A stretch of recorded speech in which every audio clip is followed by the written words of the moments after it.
नाज़रीन आदाब, मैं आपका दोस्त अहमद राइल पाशा आप तमाम नाज़रीन का प्रोग्राम नुक्ते नज़र में खैर मकदम करता हूँ।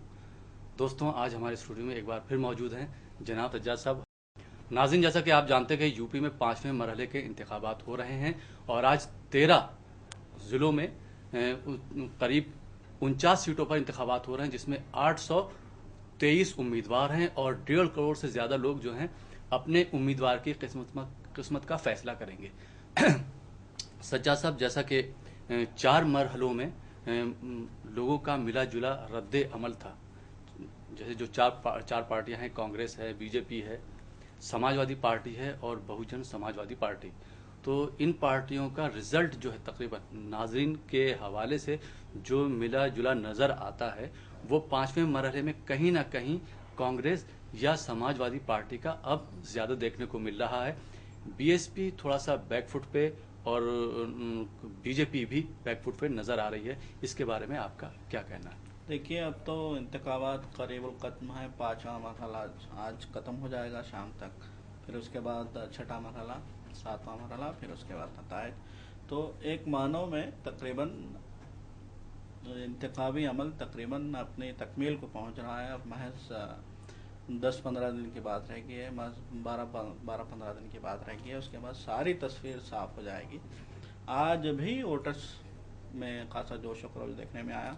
ये पहले मरहले में चूँकि बारिश हो रही थी और सर्द मौसम था, इसकी वजह से परसेंटेज कम देखा गया था इब्तिदा में, लेकिन धीरे धीरे जैसा कि उमूमन होता है लोग आते गए और फिर परसेंटेज बढ़ता गया। बढ़ती इस गई। तरह 59%, कहीं 51%, कहीं जी। पहले मरहले में 51% हो गया था। फिर इसके बाद 58% हुआ, फिर 59%, फिर 61%, फिर 62%। जी। तो इस तरह से बढ़ता रहा है। तो अब इस मरहले में कोशिश ये की गई थी बड़े पैमाने पे कि लोगों में वोट की अहमियत को समझाया जाए, बेदारी पैदा की जाए वोटों के ताल्लुक से। इलेक्शन कमीशन ने भी और सरकारी कुछ इदारों ने भी और कुछ कान के निजी इदारों ने भी और यहाँ तक के कुछ जो जो अंजुमनें होते हैं, फलाही अंजुमनें, उन अंजुमनों ने भी ये काम किया था कि लोगों में बेदारी पैदा की जाए। चूँकि इन 4 मरहलों में देखा गया था कि लोग वोट देने के लिए पहले जैसा जोश नहीं दिखा रहे हैं जी। और पोलिंग बूथ तक सिर्फ निचले तबके के लोग ही आ रहे हैं, या मिडिल क्लास भी बड़ी बादल नकास्ता वाली सूरत हाल थी, लोग नहीं आ रहे थे। जी। तो और जो ऊंचा तबका है वहाँ उनके लोग तो घरों कहीं से दिखाई निकलते नहीं। जी। घरों से निकलते नहीं है। लाइन में खड़ा होना तो दूर की बात है, मिडिल क्लास भी अब लाइन में खड़ा होना पसंद नहीं कर रहा। इस तरह की सिचुएशन आ गई थी। जी। तो इस सिलसिले में जब एक सर्वे हुआ था हम्म। तो लोगों ने यही कहा था, नाउम्मीदी जाहिर की थी लोगों ने यही कहा था कि देखिए, जब से आज़ादी मिली है तब से हम देख रहे हैं, खासकर यूपी के हवाले से लोगों ने कहा था। जी। हर पार्टी आती है इलेक्शन के मौके पे, बड़े ही लुभाने वाले वादे किए जाते हैं, बड़ी बड़ी बातें की जाती हैं, फलक झपकते छपकते हमको जो है ख्वाब दिखाए जाते हैं। जी। जी। जी। कहा जाता है कि जो बिजली की समस्या है ये बिल्कुल ख़त्म हो जाएगी, कभी भी बिजली नहीं जाएगी, पानी की किल्लत दूर हो जाएगी, सड़कें बन जाएंगी, जो गंदगी है ये दूर हो जाएगी, वो सफाई इलेक्शन की हाँ हद तक, हो लेकिन जाएगा। इलेक्शन के बाद जो तो है फिर बस सब्ज बाग जिसे जी। हम कहते हैं, सब्ज बाग दिखाए जाते हैं और फिर इलेक्शन के बाद गधे के सर से सिंह की तरह सारे चले लीडर जाते हैं। गायब हो जी। जाते हैं। तो इस तरह की सूरत हाल अवाम ने जाहिर खुल के बोला था, लोगों ने, हम्म। ऐसा नहीं है। पहले की निस्बत पहले लोग डरते थे बोलने के लिए कि न जाने इसका क्या इम्पैक्ट पड़े, न जाने मुकामी लीडर कैसे बरहम हो जाएं और उन पे हमला हो जाए। जी। लेकिन अब बेदारी बहुत ज़्यादा आ गई है, मीडिया के सामने लोग बोलने से डरते नहीं हैं। वाज़ेह अल्फाज में लोगों ने कहा था कि भाई इलेक्शन में पैसा बोल रहा है, हम्म। पैसा जो सबसे ज़्यादा खर्च करेगा। गो के इलेक्शन कमीशन ने बहुत ही जो है पाबंदी लगा दी थी कि 60 लाख रुपया से ज़्यादा खर्च नहीं होना है एक हल्के में। हम्म। इतना सब कुछ होने के बावजूद शराब भी गई जी। जी। जी। और दौलत भी बटी और बहुत सारे इनामात भी बटे, बहुत सारी चीज़ें जी। हुई हैं। देखा है लोगों ने, कई चीज़ें सामने भी आई हैं निकल के, जैसे इंतखाबी कवायद की खिलाफ वर्जी की भी जो है बातें हुई हैं।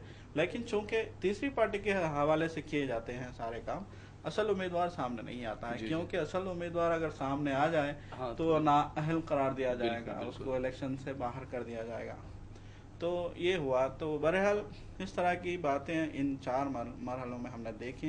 अब 5वें मरहले में लोग फिर आए हैं बूथ पे, हम्म। फिर वोट डाले जा रहे हैं। 13 अजला में चुनाव हो रहा है, जैसा कि हमने देखा। लेकिन यहाँ सिचुएशन अभी ये हुआ था, अभी ये हो ही रहा था अभी, कि अब तक ये हो रहा था कि बीएसपी और कांग्रेस के दरमियान कांटे की टक्कर देखने में आ रही थी। जी। लेकिन धीरे धीरे सूरत हाल बदल रही है।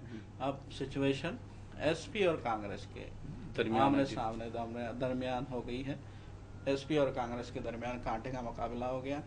बीएसपी के पीछे जाने की बात है तो सब जानते हैं कि वो जो बार बार लोगों को खटकता रहा है, मुजस्समे और मूर्तियाँ और बहुत सारी चीज़ें, और डेवलपमेंट ना होना, रियासत में जो तरक्की की जो रफ्तार जो इंतहाई सुस्त थी, ये सारी चीज़ें लोगों को खटकती रही हैं। यही वजह रही कि बीएसपी पीछे है, एसपी आगे है। कांग्रेस ने तो अपनी सारा जोर लगा दिया है। जी जी जी। गांधी फैमिली जो सोनिया गांधी, जी, जी। प्रियंका गांधी, बच्चों के साथ जो है राजीव वो गांधी, कैंपेनिंग कर रही हैं जी। सब रात दिन वो वहीं लगी हुई हैं। उन्होंने जान तोड़ी, हत्या के राजीव गांधी ने तो गुज़िश्ता राहुल गांधी ने जी। तो गुज़िश्ता 2 साल से अपने आप को ऐसा लगता है कि यूपी के लिए वक्फ कर दिया वक्फ है। कर दिया। 2 साल से उनकी कैंपेनिंग जारी है और अब तो उन्होंने अपनी जान लड़ा दी है। तो जाहिर बात है मेहनत तो कहीं ना कहीं दिखाई देती है। जब उन्होंने इतनी मेहनत की तो धीरे धीरे लोगों का उनकी जानिब मुतवज्जो होना जरूरी था। लोग तवज्जो देने लगे, लोगों को भी लगने लगा कि भाई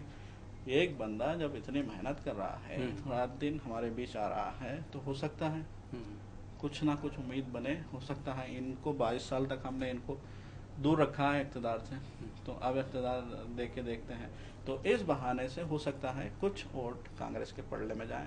लेकिन सज्जा साहब जो आप बात कर रहे हैं उसी पर मैं उस बात को आगे बढ़ाते हुए कहना चाहूँगा, जो राहुल गांधी की आपने बात कही कि राहुल गांधी जो है गांव-गांव जा रहे हैं, गरीबों के साथ बैठकर खाना खा रहे हैं, झोपड़ियों में जाते हैं, वहाँ बैठ जाते हैं, उसके बाद सर पे तसला रख के मट्टी भी जो है यहाँ से वहाँ जो है पहुँचाते, मतलब ये दिखाना चाहते हैं कि हम गरीबों के साथ जुड़े हुए हैं, किसानों के साथ भी वो हाथ से हाथ मिलाते हैं। लेकिन जैसा कि आपने कहा, और ये बात हकीकत है कि 22 साल से कांग्रेस जो है उत्तर प्रदेश में कुछ भी नहीं करी, क्योंकि वहाँ पे उसकी सरकार नहीं थी। लेकिन सवाल ये पैदा होता कि कांग्रेस की जहाँ जहाँ सरकार है वहाँ वहाँ कांग्रेस ने क्या किया है, या 40 साल से जो कांग्रेस की सरकार रही थी उत्तर प्रदेश में, उस वक्त कांग्रेस ने कुछ क्यों नहीं कर पाया। और आज राहुल गांधी कहते हैं कि अगर हमारी हुकूमत बनती है तो हम ये कर देंगे, अगर कांग्रेस की हुकूमत आती है तो दूसरा नेता कहता है कि हम ये कर देंगे, कोई कहता है कि हम 9% रिजर्वेशन दे देंगे, कोई कहता है कि हम इसको जो है पेरिस बना देंगे। ये इस तरह के जो वादे किए जाते हैं इलेक्शन के दौरान, ये नेता जो है जब रिजल्ट आ जाते हैं उसके बाद ऐसा क्यों नहीं कर पाते, क्या वजह है? ये देखिए आम सी बात है, अमूमन होता रहा है। देखिए अब लीडर को भी संजीदा होना चाहिए। अब वो दौर नहीं रहा कि लोगों को उल्लू बना दिया जाता था किसी न किसी तरीके से, बस वादे किए वफा ना हुए। एक दौर गुजरा है कि वादे होते थे, वफा नहीं होते थे। बड़े बड़े नेता आते थे, बड़े बड़े वादे किए जाते थे, लेकिन इन वादों पे अमल नहीं होता था। लेकिन अब आवाम में भी बहुत हद तक बेदारी आई है। पहले सिर्फ इंदिरा गांधी के नारे पे लोग जा रहे हैं या फिर बीजेपी के लीडरों के नारे पे लोग जा रहे हैं, भेड़ बकरियों का मामला हुआ करता था। लेकिन अब ऐसी बात नहीं है। अब लोग देख रहे हैं कि कौन हमारे साथ अच्छा कर सकता है, कौन तरक्की के लिए संजीदा है। जाहिर बात है अब बुनियादी बात लोगों में आ गई है, जज्बात, नारेबाजियाँ, वाबस्तगी, ऐसी चीज़ें अब ख़त्म हो गई हैं। अब आदमी अपने इलाके की तरक्की चाहता है, अपने घर की तरक्की चाहता है, नौकरी चाहता है, आदमी सुकून चाहता है, तशद्दुद नहीं चाहता। तो ये सारी चीज़ें आदमी उसी वक्त जब देखेगा कि कोई ना कोई पार्टी या लीडर इस मामले में कुछ करने का, कुछ कर दिखाने का आज़्म रखता है, ऐसा लोगों को लगता है, तो उसी के साथ लोग जाएंगे। मायावती को लोगों ने वोट दिया था तो तरक्की के नाम पे ही मायावती ने वोट लिया था। इसमें शक नहीं कि दलित कार्ड भी खेला गया था उस ज़माने में, लेकिन दलितों के ताल्लुक से भी मायावती ने यही कहा था कि दलितों को ऊंचा उठाया जाएगा, उनको जो है ज़मीन से बुलंद किया जाएगा। तो इसी वादे पे मायावती ने वोट लिए थे। लेकिन आपको क्या ऐसा लगता है कि मायावती ने ऐसा कुछ कहा? उन्होंने जो कहा था कि हम दलितों को ऊपर उठाएंगे, लेकिन उन्होंने ऐसा कोई काम नहीं है सिवाय मुजस्समे बनाने के, जिसकी वजह से वो कंट्रोवर्सी में आ गई हैं। 2007 के जो रिजल्ट आए थे उसमें तो क्लीन स्वीप कर दिया था सारी पार्टियों को, और मायावती ने 206 सीटों पर अपनी हुकूमत बनाई थी, जबकि समाजवादी पार्टी को 97 सीटें और बीजेपी को 51 और कांग्रेस को सिर्फ 22 सीटें मिली थी। तो आपको क्या लगता है कि इस बार कांग्रेस कुछ ऐसा कर सकती? 22 सीटों पे सिर्फ उस आके अटक गई थी। राहुल गांधी के आने से या प्रियंका गांधी के आने से कुछ ऐसा हो सकता है? नाज़रीन, ब्रेक के बाद हम सज्जाद साहब से इसी सवाल पर गुफ्तगू करेंगे। आप कहीं नहीं जाइएगा, देखते रहिए प्रोग्राम नुक्ता नज़र।